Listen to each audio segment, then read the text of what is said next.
I just sat down with Yat Siu, a VC and founder who's been dabbling in frontier tech since he was a teenager. Now, he's a leading voice for Web3. He calls it the web of ownership. Not the ownership of big tech companies like Apple, Google, and Meta, but our ownership, yours and mine. In Web3, the point is that you actually are the master of your own domain in a way. That's what he promises with his company, Animoca, which has a portfolio of more than 500 Web3 brands. I challenged him on some of his ideas. First of all, do people really care about owning their content and data online? And even if they do, will the tiny returns drive user behavior? Also, how do you deal with the regular Web3 market crashes? And how do users like you and I access the often opaque Web3 ecosystem? No matter what you think about Web3, you're about to discover some secrets for growing your tech business and how classical music will help. Yat, I decided yesterday that I'd love to join the Web3 Animoca universe, and so I went to set up an account on the Mochaverse. And the beginning was super simple, just put in my email address, and then boom, I had an account, except I needed either an invitation code or a Mocha NFT in order to actually activate it. Now, is it always that complicated? Well, I mean, right now for Mochaverse, that's intentional by design because it's kind of like an invite code because we want to make sure that the users joining the network are referred by someone else. That was actually intentional to build the strength of that network initially.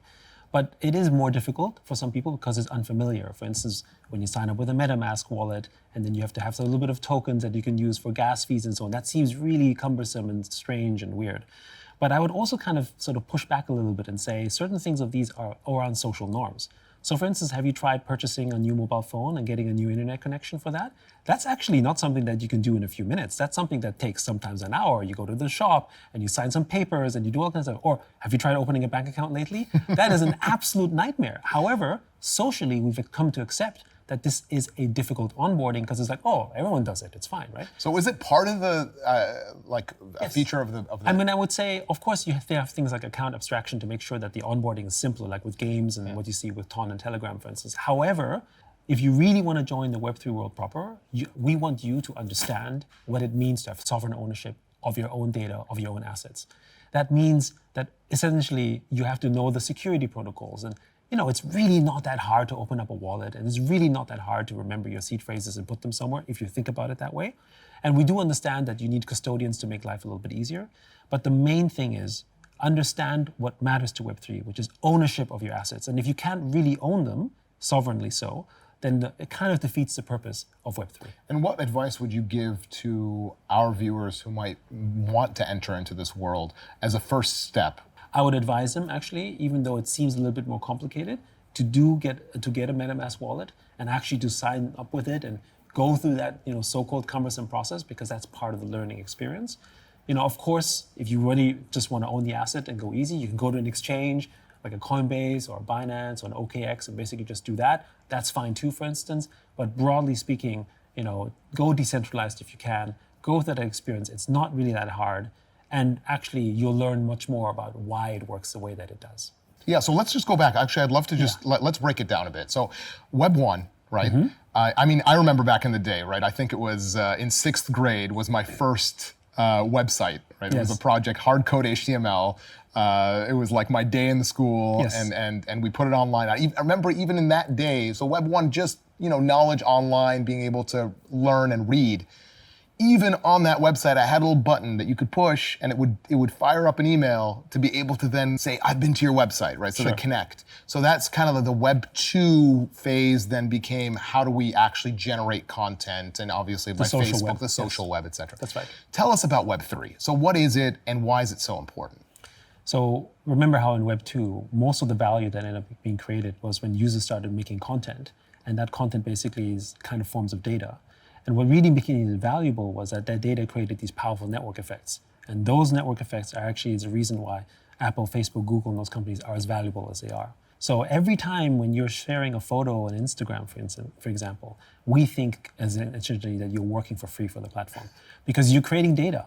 And the data itself isn't valuable. It's the network effects that come from the data because of, a million people have shared a similar photo from that Sure. location, and now I know something about that location. Or a million people have basically shared a thought, and you can analyze a trend, or you can understand sentiment, right? These are all the things that are really important for market analysis and all that type of stuff, whether you trade against it or whether you want to sort of do marketing, advertising. All that value basically resides in these growing network effects that enable things like OpenAI, ChatGPT, self-driving cars, all that kind of stuff. Yeah. But it's not owned by the user. And in Web3, we call it the web of ownership, because for the first time, that type of value construct of the network effect is something that you can own. So help me understand it. So I think I understand that obviously whenever I contribute to a social network, that virality has some kind of monetary value, right? And right now, for instance, they might be doing ads or whatever the case might be to Yes. monetize off of my content. Yes.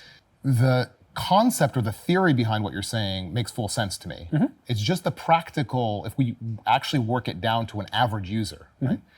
How much does one stand to gain? So it's not about standing to gain at that instant. It's Yeah. about standing to gain in the ownership in the long term of the platform you're building. So in other words, we are all adding value to networks every day.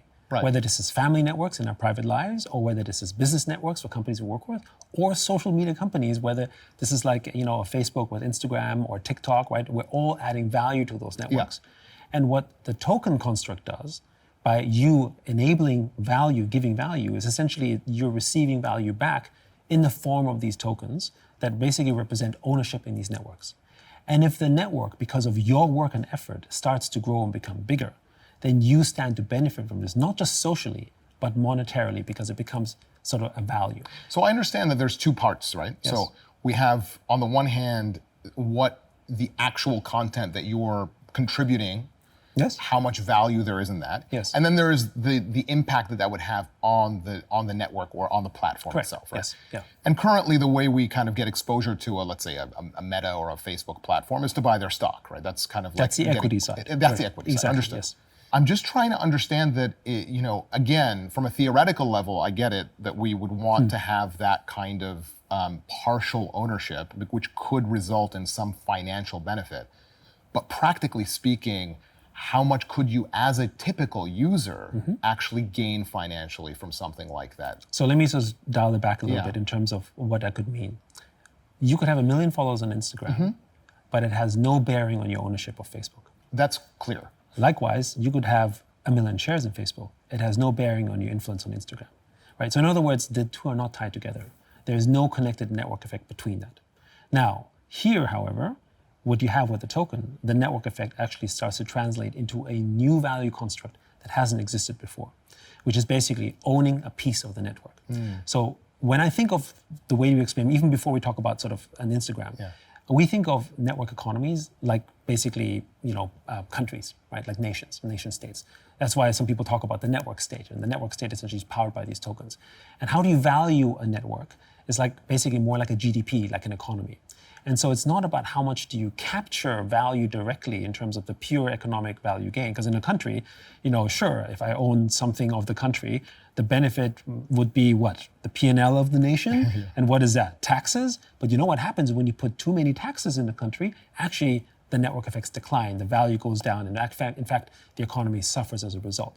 So the construct of the network effect isn't related on pure profit-driven narratives, which is what equity actually sort of derives value from, is actually more about the network effects and the benefit you derive from being part of the network. No, thank you. That's helpful. The last point on this Yes. front that I'd love just your Yeah. thought on, because I understand the value of the platform itself, Yes. and getting a piece of that through a token and through your participation. Yes, the network, not so much the platform, the network. Yes, the network. Yeah.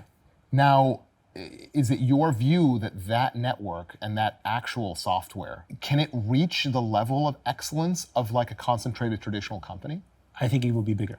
And the reason why, when you think about why I joined the network, Yeah. is I don't join the network, and that's why I'm focusing on the network, not about the platform. Yes. Is the platform enables the network effects to form. But when you succeed in building the network, you join it for the benefit of the network, not the platform itself.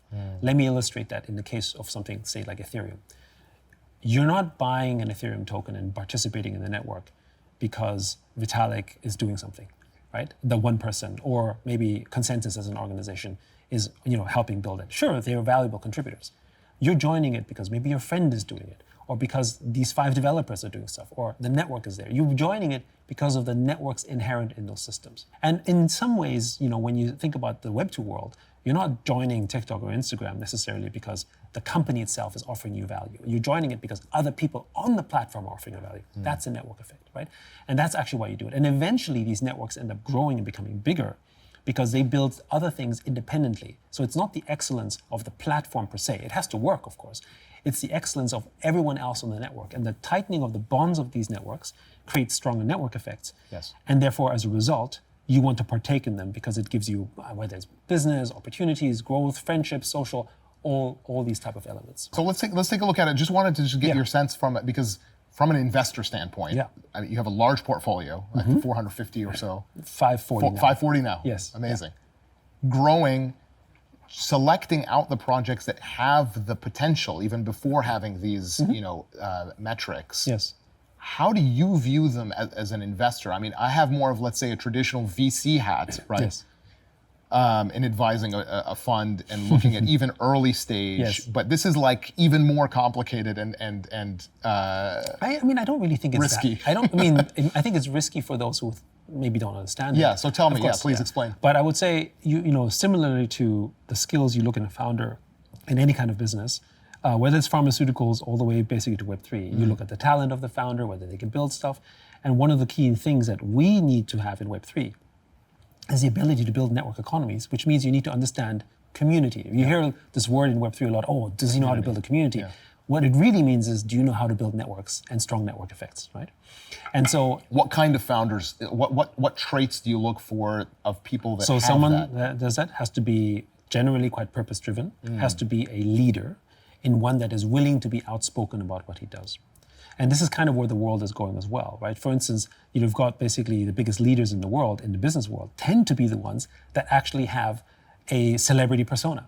Which, by the way, was not true 20, 30 years ago, right? 20, 30 years ago, the biggest companies, the IBMs and the Gs of the world, most people wouldn't even know who the CEO was, right? He was, he was the CEO of IBM, great, but I actually didn't know who he was and it didn't matter anymore, right? But today, it's very much driven by the individual. This cult of personality. The cult of personality, but the cult of personality is because today, people want to also have meaning and purpose in what they want to participate in. In other words, I want to join this because I believe in him, in his vision. It's no longer good enough that the product has pure utility. I want to know that I'm and by the way, this is true for work as well. Yeah. Young people aren't joining work just because of a salary. Our generation was like, is the pay good and is it stable, right? Right? That's kind of what we needed, because remember, post-war, having basically gone through difficult crises, or maybe even revolution in your country, stability and predictability was really important. This generation is more like, okay, I don't have to worry about food on the table. I want to have meaning in my life, and my meaning in my life, where I work most of my time, is the purpose. And we look for this in companies we invest in as well. And projects, just to close on this, leaders in the space in Web3 actually are the ones who know how to basically build and harness and grow that, building strong communities. And I think of them like political leaders as well. If you can potentially have a career as a good politician, then you have all the chops necessarily to be good in Web3. But then, of course, you need business acumen and everything else as well. Yeah, so on the surface, basically, you're looking for somebody who has a very pronounced personality and somebody who stands for something, and then all the business acumen that goes underneath. Correct, and that's why you also need a team, right? Yeah. Because that's not something that's necessarily inherent in only one person. Some can, those are rare. But as a team, those are skill sets that you didn't really need 20 years ago so much. It was more about the product, whatever. Also because the VC model was very different. The VC model was focusing around finding a real good product, and the exit model was maybe we'll sell you to Google, right? Yeah. Right. But today, through tokenization, essentially you have a liquid market that actually is almost like taking your company IPO. And remember, even in the classical TradFi world, the kind of people who can build a business and the kind of people who can then run the business as a public company are not always the same person, right?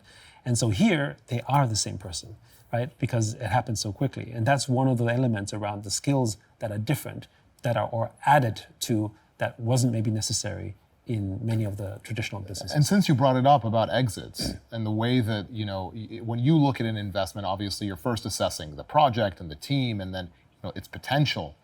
How do you think about, exit? You've had your own experience, obviously, on a listed exchange and then coming off of the listed exchange. Yes, exactly. And now, the buzz is about going back onto a listed exchange. Yes.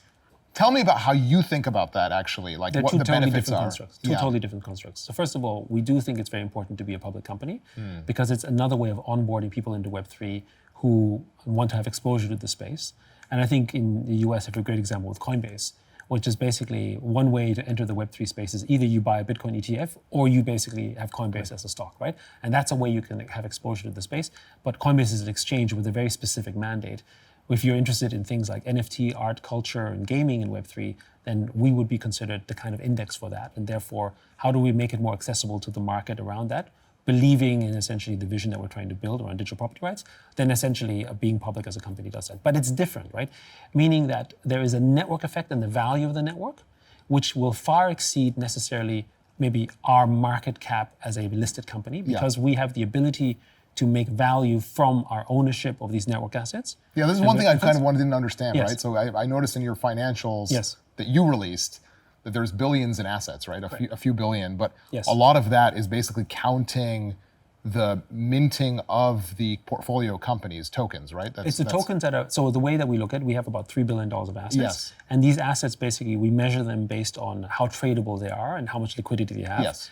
And in the classic finance world, you might say, isn't it like owning stock in a public company? It is to some extent. However, we look at the influence that those tokens have beyond just the ownership that we have, right? So in other words, it's kind of like an activist shareholder, right? If you have, for instance, 5 or 10% of ownership of another public company, your influence is much greater than just a 5 or 10% of value that you have, which is what you book in your balance sheet.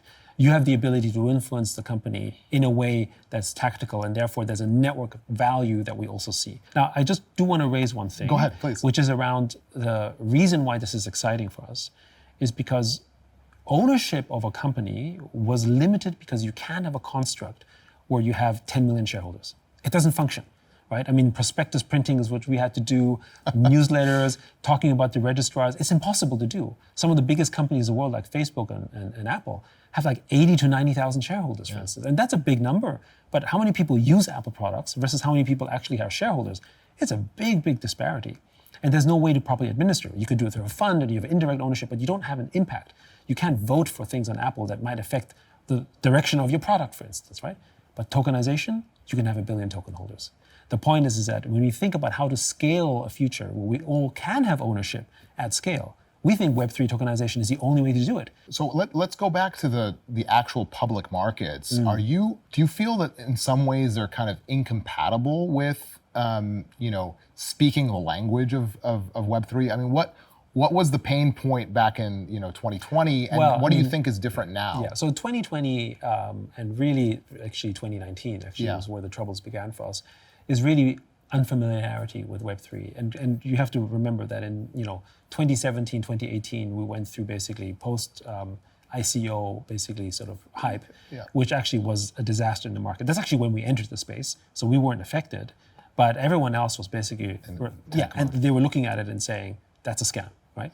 And so if you're an exchange, looking at where the market was going literally the year before, and then here's a public company that's saying, oh, we're entering the space full on, right? It's like, wait a second, that doesn't look good for us. We don't like that. And so much of that negativity actually came from what happened in the market, not necessarily what the application you can do with the technology. We had the same effect, by the way, in 23, when you looked at things that happened like with FTX, right? Yes, exactly. The entire industry basically was basically being painted with a sort of bad brush. Do you feel that's changed now? Absolutely changed. And I think things like, for instance, when you look at BlackRock basically doing sort of Bitcoin ETFs and all the major institutions entering the space, it's validated the market and said, you know what, this is an actual real asset class and there's some value around that. And people starting to appreciate, not just in terms of, sort of where it's going for the future, but also intellectually, why actually owning digital assets is actually important, because we spend so much time online and actually our virtual time has value, for instance. When people start to understand that better, they go, wait, that kind of makes sense. And we should own this new asset class. We've gotten so used to our sort of stores of value to be something that we hold on to. Like, why is gold valuable, for instance? I mean, yes, you dig it up from the ground, but so is silver and other things you can do, right? That actually, is a construct that we've created out of our sort of, narrative, storytelling and so on, for instance. And actually here, these networks form in a similar way. Bitcoin is formed in that way and now has become basically one that major financial institutions have adopted, giving credibility to the space. So let's talk institutions. Yes. I know that you're an advisor to the Hong Kong government on Web3 task force. What's your view as to the role of government and large institutions within this space? It's kind of, at one hand, it's kind of antithetical because that's the centralization, and on the other hand, they're kind of necessary. So just curious to see what your take is. Yeah, so first of all, when we say decentralization, what most of us in the industry mean is around distribution of power. Right. So it's not the anarchic concept of everyone's just free for really and do whatever, right? Because you still need some kind of order. And the irony around sort of blockchain, sort of permissionless and trustless nature, is that actually there is an order in blockchain. You follow a rule. There's a ledger that gets minted. There's stuff there. So there are rules to the game, as it were. Even more so, perhaps, than the traditional. Even more so, right? Because you can't bend the rules. I can't alter the smart contract. I can't fake the agreements. I can't sort of, Everyone has a copy. That's right. And the cryptographic structure ensures that you can't actually sort of, do something fraudulent to the network itself, because you don't get consensus around the rest of the network. So the point is that yes, it's decentralized, but actually the rules of the game are clear, right? And that's actually what government does. Most effective government role isn't centralization as I control you. It's about creating rules to the game that we can all play and know. For instance, if I buy this property, I know when I have this contract, it is my property. And if someone basically disputes it, there's a court of law that can deal with this. It's not that the court of law adjudicates in a centralized manner to say, I decide like a king where it goes. It's that there are rules to the game that we know with clarity that it is mine. And I know that no king or other person can make that change, because there's a judiciary that we have elected that essentially brings us some kind of stability and certainty around the rules of the game. So just to be clear, decentralization isn't around anarchy. Understood. Decentralization means that you have distribution of power, but the rules of the game are very much the way that the government is And set. so that actually, I want to then bring that back to early days of even pre-Animoca, or early days of Animoca. Yes. With the Apple fiasco. Oh, yes. And Yes. and for those who don't know, maybe just to give it like a background, what happened to you in Apple? And what happened in Apple was that we were basically following all the rules of Apple, launched this in disagreement, but they have these very loose clauses, and we don't know exactly what we did wrong. We can make an assumption because they never told us. They just said for a violation of rules. And those rules were very broad, which didn't tell us anything, and removed all of our apps from the App Store. And we were one of the biggest game developers at the time. And actually app developers, I think we had like 180 or something. Take us back to that moment. How did that feel? I remember I was at the airport and I was about to fly to Tokyo and to ink a very strategic deal, because we were one of the leaders in smartphones. Yeah. And then suddenly that was all gone. And of course, I canceled my flight right away. I was at the airport and said, hey, all our apps are gone. We're like, what's going on, right? And so I basically, tried to reach everyone I could. How many employees did you have? We had about 140 people back then. Right? That must have weighed heavily on you. Oh yes, because now you look at the fate of 140 sort of I know from even on our sentence, like when COVID happened, a lot of the stuff we're doing was like offline, et cetera. You're just like, not only am I scared for the business, I'm scared for like all the families and all the employees. Right. And the terrifying part, but I think what was even more terrifying, wasn't just the fact that, okay, we got deplatformed, that's terrible, but was the fact that we actually were afraid to say something to the world for fear of never coming back to the platform.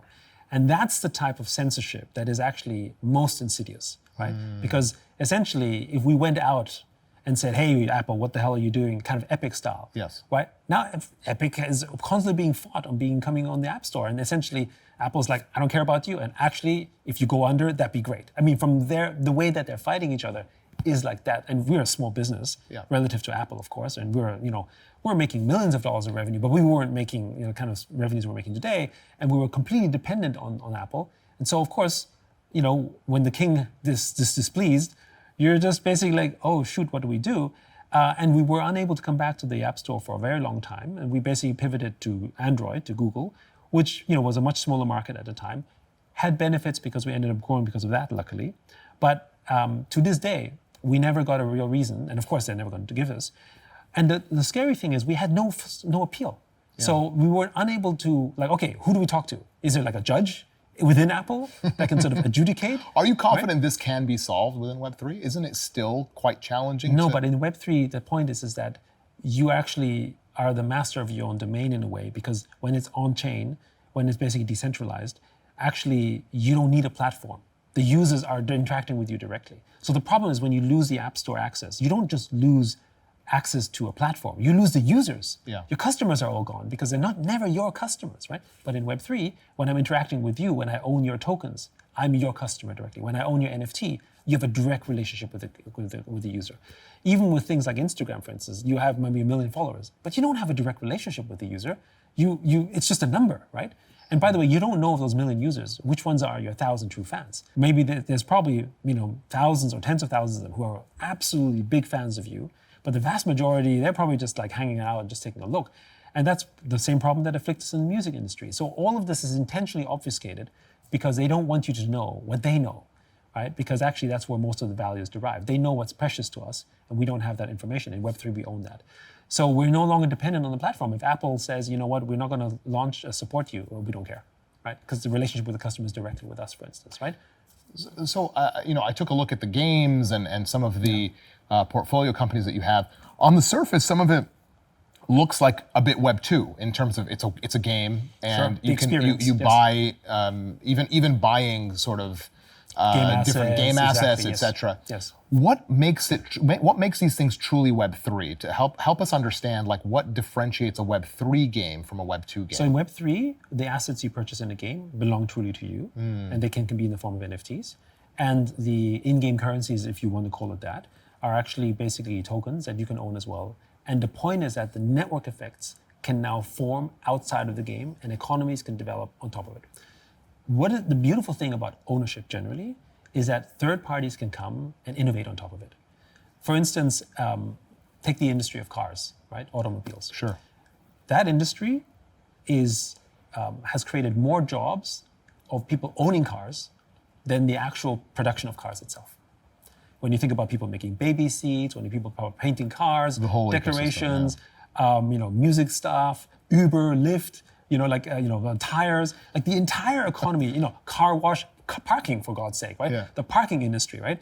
I mean, these are all industries that were created because people own cars. And that's much greater from an economic standpoint than the production of the car itself. And that's my point, which is that when you have ownership of an asset, then the network effects can form because third parties have the freedom to do business with you directly without a third party intermediary to say, am I allowed to do so? Which is what happens in Web 2. But I can just work with you directly. Oh, you own a car? Let me sell you a baby seat. So I see that for automobiles or even for property, right? Because you own a house. Isn't it somehow dependent on the stability of the underlying asset? Because one of the things I'm trying to wrap my head around, help me understand. Yes. There's this 4-year cycle typically, right? Within the tokenomics to say, there's usually a crash that happens, and there's a massive loss of value. And in the time of boom, there's a lot of activity. People are excited, more onboarding, people actually doing a lot of what you're saying. Sure. But as there's a bust, kind of like the bottom falls out, and that seems to have been a pattern. So I guess a couple of questions. One is. Yes. Is this going to be the way forward? You feel like, and two, Yes. like that it is right now. How do you deal with it? How do you build a sustainable business within that? So the important thing around building any sustainable business is to see whether the network effects that are created from them are real, are strong, and can last. And so when you look at, for instance, L1, L2s like an Ethereum, or maybe even a Solana or a Ton or Bitcoin, for instance, I think we're way past the point to say that these networks are going to die. Yeah. Regardless of where the value goes, it may be stable, it might drop a bit, it might go up, who knows? We can say with almost high certainty that these blockchains will be there for a long, long time, and lots of value will be generated from people building on top because these network effects, the users on them, the developers on them, are basically building valuable stuff. And that's like a handful right now out of the probably 2+ million. Yes, of course, there's a handful, but it took some time to get there. By the way, But they exist, which is great. Which is true for any business, by the way, right? People always talk about the successes, but people don't talk about how many businesses fail, right? And most businesses fail, and a small number of them actually end up becoming successful. And even smaller number become really big as a result. Yeah. And the same will be true basically in Web3 with tokens, right? Token networks. And my point is to say that not every game will be very big. Some games will be small, but they might still have a community that's worth developing and evolving. And the point is that the unit economics of ownership are higher. So if I have a Web3 game, I don't need 10 million users to be successful. I can only have hundreds of thousands of players. I can still have a sort of well-run, sustainable game, which you can't do in Web 2 because the unit economics and the ARPU is higher because you have ownership and you can get fees not only from selling stuff, but from trade and from fees and from all these type of other areas because there's an actual network economy that's taking place, right? It's like if you could be the mayor of a village, there's an economy there. And the point about Web3 is that I'm not making money only because of the game. There's money I can make through DeFi, and there's money from other protocols attaching to it. And look at NFTs, for example. The reason why Bored Apes, yes, there's been volatility on price, but it's still a $40,000 asset from the base price point, right? That's a lot of money. Yeah. And why does it have this value? Because it has thousands of other businesses that are utilizing it and giving it network effects. The same example for the car, right? If the car didn't have people building value on top of it, the prices of cars would be very low, and there would only be one purpose for the car, taking it from point A to point B. But now cars themselves have become status objects, they've become cultural icons, and that's actually what ownership does as well. People can imbue things of value and create network effects on top of them that we had never imagined. I mean, that's the thing about entrepreneurship and human innovation. It's not someone else centrally planning saying, I think this should be good, because he maybe lacks the imagination. It's just someone else around the world just says, hey, I have an idea, right? That's either disruptive or creative, whichever. It's like, what do you recommend for somebody trying to get into this space? Well, first of all, there's no shortage of content that's out there when it comes to sort of, But what's the high? I mean, obviously, then it's a filtration question. So Yes. what would you say is some good sources of knowledge? I mean, I think great sources of knowledge, if you go to YouTube, for instance, and watching videos basically around, like things that I've been talking about, or if you go, for instance, videos that Coinbase has put out, or even Binance as a platform, they put a lot of educational content out there. But what I also tell people is that you gotta kind of enter the space, and you gotta think of it like as a tourist first.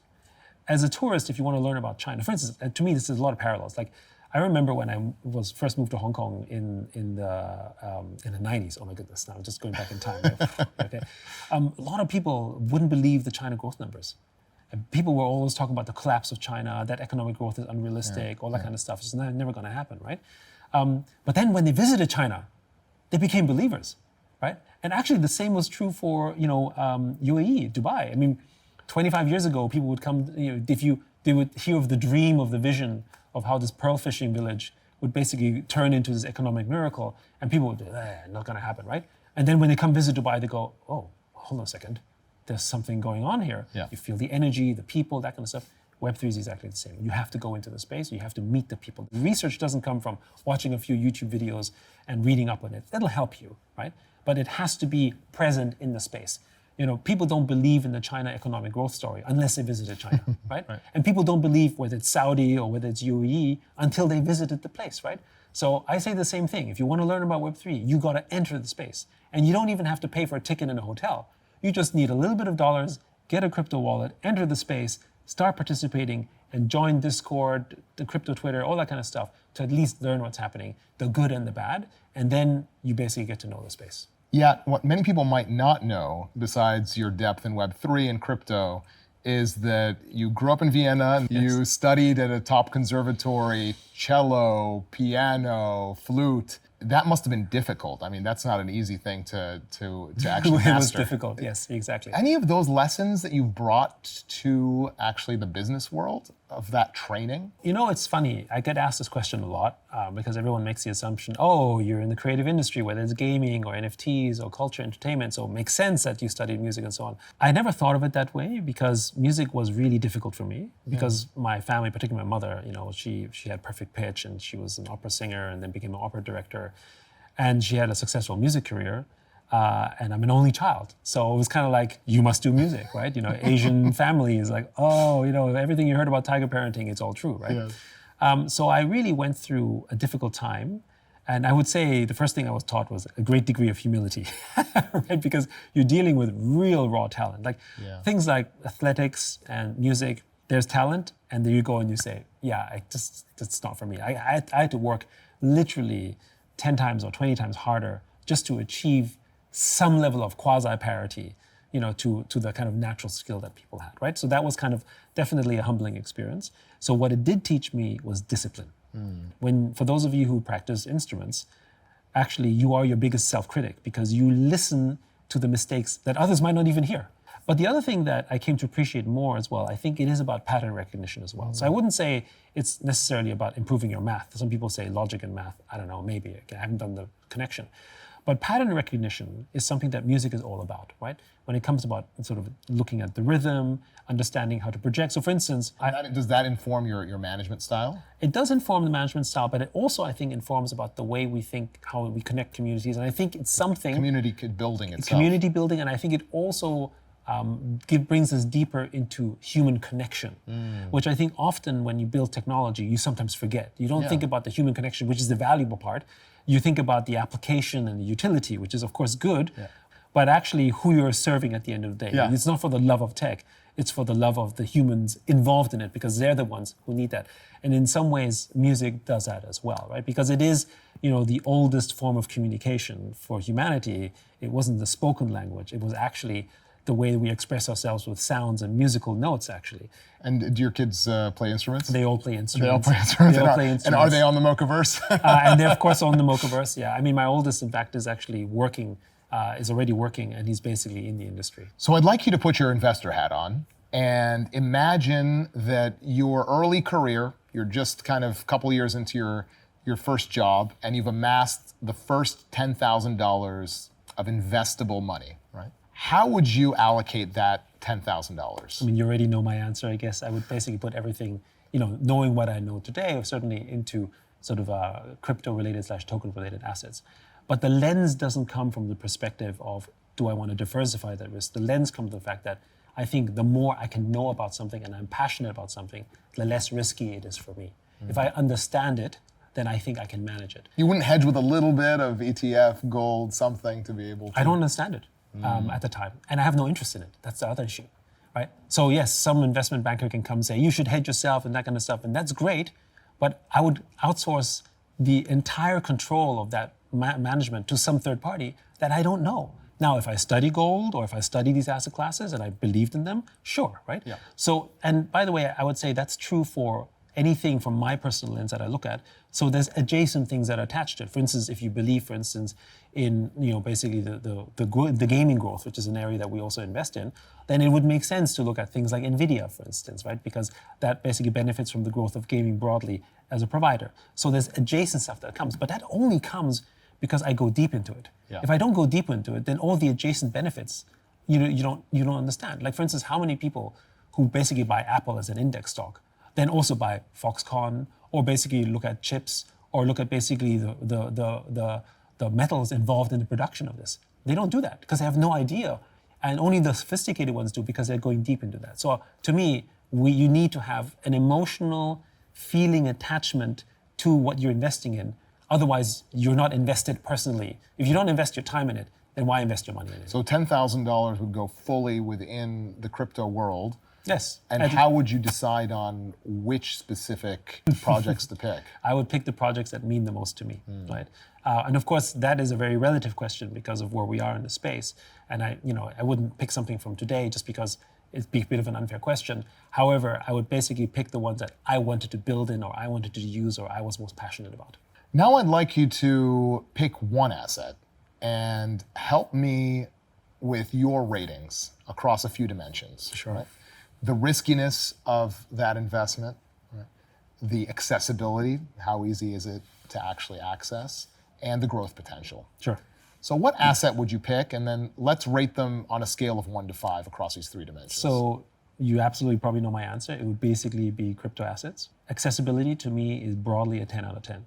So out of 5. So it out would of be 5. 5 out of 5. If it's 5, it would be 5 out of 5, and that's because... That's across crypto? Because it's very easy to buy at the end of the day. Some crypto is. Well, the crypto you want to buy. Okay, so tell us what kind, let's qualify exactly what kind of a crypto asset you're talking about. I mean, if it's a token, right? Yep. And you wanted to have access to it, whether this is on an exchange or in DeFi, you can actually purchase it.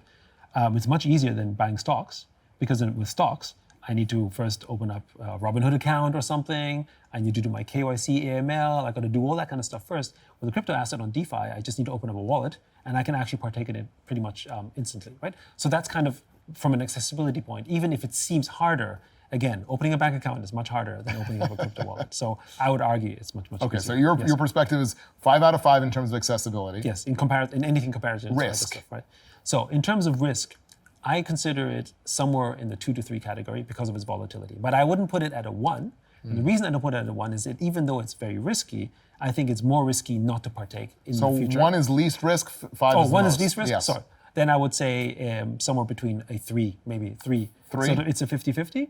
And the reason why, outside of it being a bit of a cop-out answer, is that I think it's actually equally risky not to partake into your final question around growth. Growth, which yes. is basically, I don't know if it's 5 is the top number. 5 is the top number. If the top number, then it's You can absolutely... give a Yat 6 if you want. Yeah.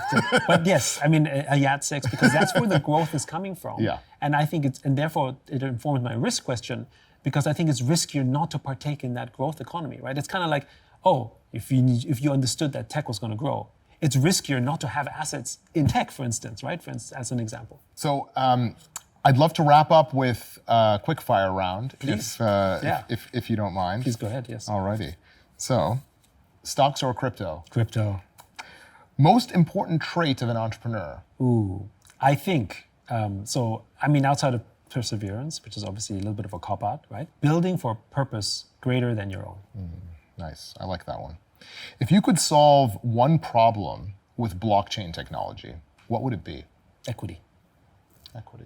And I don't mean it just in terms of owning something, but I actually think token ownership is actually going to be the way in which we can be stakeholders and owners in the networks that we own. So basically creating more equity for the world. Overhyped crypto trend to avoid? I mean, I don't know if you can avoid it, but certainly right now meme coins are definitely overhyped. And meme coins represent all the positives and negatives of our industry, the speculative side. And so the way I tell it to people is that, look, have fun. Kind of like if you want to play a poker game, do you play it to make money or do you play it for fun? Yeah. And if you play it for fun, whatever, right? Okay. Piece of advice to a younger self. So I take the view that all the mistakes and all the things I didn't do or wanted to do or whatever so-called regrets might be, helped me shape the way that I am today. So in other words, if I went back and gave a piece of advice, then it probably would be don't change anything. Not because there wouldn't be things that I would have benefited. Like I could go back and say, buy a lot of Bitcoin, right? I mean, sure, right? But then if I had done that, my trajectory in life would be different. Yeah. I might be someone who wouldn't be building what I'm building today, or I might be thinking about the world differently. So all the experiences, positive and negatives, have brought me to this place today, and I wouldn't want to change that. So just keep the course. What a nice way to wrap it up. Thank you, Yat Siu, for joining us on Money Moves. Thank you for having me. You heard it in the interview. I found Web3 a little hard to access. What is your experience with Web3? Do you think it's going mainstream? And would you invest or start a business in this space? Let me know in the comments or message me.